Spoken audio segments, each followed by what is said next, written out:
Nagulat at natuwa ang maraming fans nang kumpirmahin ni Shaina Magdayaw ay pansamantalang magpapaalam sa ABS-CBN para gawin ang kanyang bagong serye sa TV5. Ito ang kauna-unahang pagkakataon na ipapahiram siya ng Kapamilya Network sa TV5 para sa isang major project. Masaya at sobrang pasasalamat ni Shaina sa mga ABS-CBN boss dahil sa pagtitiwala at pagbibigay sa kanya ng kalayaang subukan ng mas malawak na oportunidad sa labas ng network.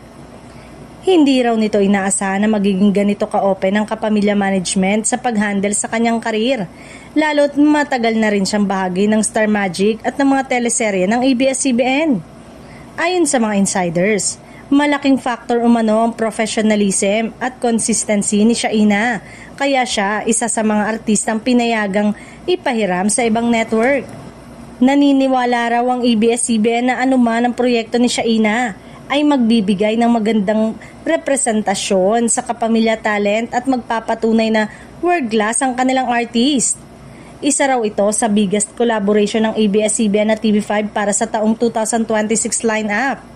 Samantala, tiniyak ni Shaina sa fans na hindi siya lilipat ng network. Pansamantala lamang ang kanyang paglipat para sa proyekto.